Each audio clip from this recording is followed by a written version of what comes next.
Hey, this is Kendra with Signing Agent Basics, and in this video, we're going to talk about how you get paid as a signing agent.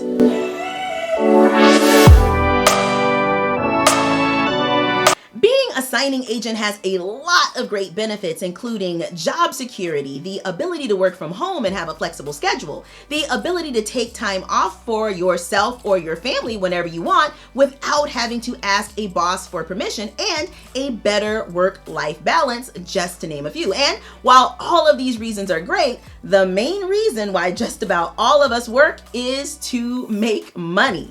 In fact, it is possible to make six figures, $100,000 or more per year as a signing agent. I've got a video where I tell you all about it, and if you want to check out that video, just click on the link right up here. But many new signing agents still question exactly how do you get paid as a signing agent. Well, in this video, I'm going to tell you what to expect and what you need to do to make sure you get paid a fair amount and get paid in a timely manner.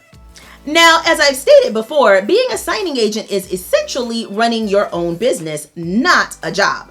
As a signing agent, you are an independent contractor, not an employee. So many of the processes and protections that you are used to having as an employee simply do not exist for you as an independent contractor. There is really no such thing as a minimum wage for an independent contractor. Contracting companies are not required the same way regular employers are to pay you a fair or minimum amount for any work that you do for them. There are also very little protections stating within what time frame a contracting company has to pay you as an independent contractor. You must protect yourself and your business by asking questions, being proactive, counter-offering, and even refusing requests if the terms and the amount that is being paid to you is not what you consider sufficient.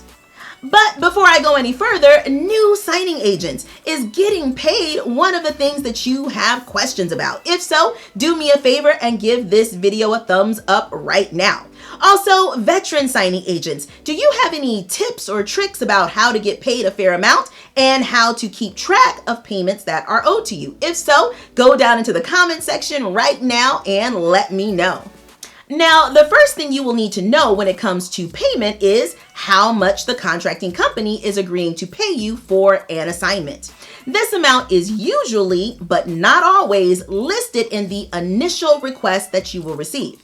You will definitely want to make sure that that amount is high enough to cover your costs and make you a profit. Check out my How to Determine Costs and Profits video if you need a refresher about that, and I've got a link to that video for you right up here.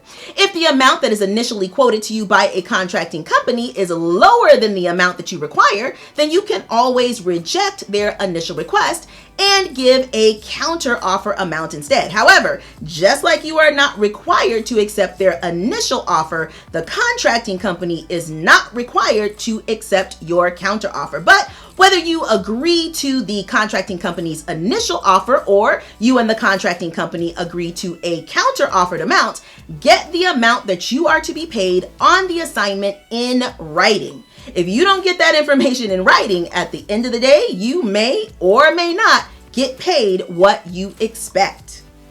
Now, if you get the documents or full assignment information from a contracting company and there is substantially more work involved than you were initially told, then don't be afraid to counter offer for an increased fee.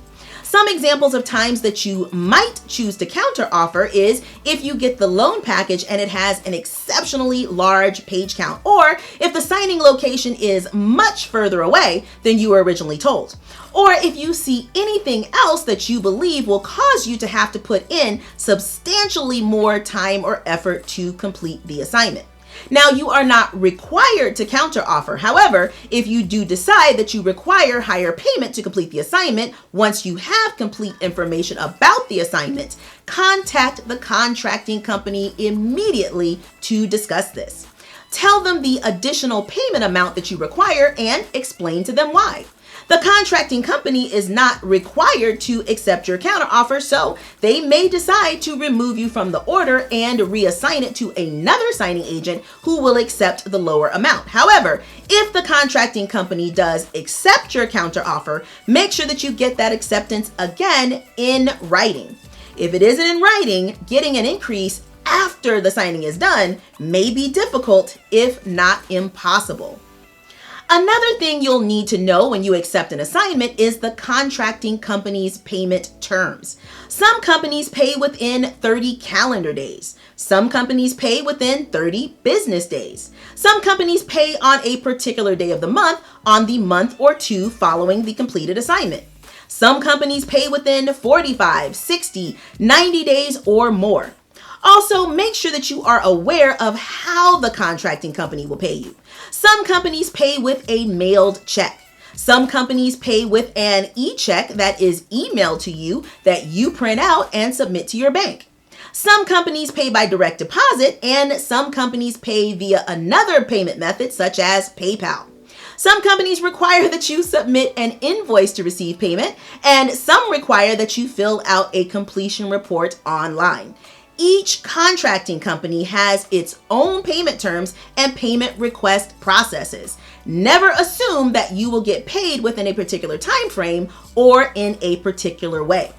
Always make sure that you clearly understand and accept the contracting company's payment terms before you accept an assignment, and be sure to promptly submit any documentation that the contracting company requires to get you paid. Also, you will need a system to keep track of your work completed and your payments received. This could be something as simple as an Excel worksheet where you list your completed assignments, payments that are due to you, and payments that you have actually received. Or you could use accounting software such as QuickBooks. Or you could use an app or software that is specialized for notaries such as Notary Gadget or Notary Assist. There is no right or wrong way to keep track of this information. It is purely personal preference. I personally use a combination of an old school Excel worksheet and QuickBooks to keep track of my payments due and received. Take some time to check out all of these options to find out which will work best for you and your budget. I've got links to QuickBooks, Notary Gadget, and Notary Assist down in the description box.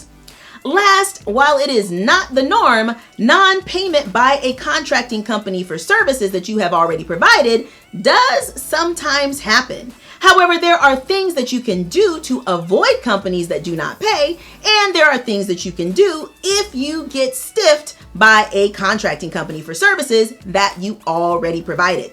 I'm going to go over that more in future videos, so make sure that you subscribe and hit the notification bell so that you don't miss it. So, signing agents, was this video helpful? If so, go ahead and hit that thumbs up button right now. Also, if you find my videos helpful and you want to know how I can help to train you to be a more productive and profitable signing agent, go down into the description box for more information about my signing agent training program. And if you're not already following me on Instagram, LinkedIn, and Facebook, make sure that you do that today. Links to all of my socials are down in the description box. And no matter what, make sure that you hit that like button, hit the subscribe button, and then hit the notification bell so that you don't miss any of my upcoming videos. This is Kendra with Signing Agent Basics, hoping that you have a productive and profitable day.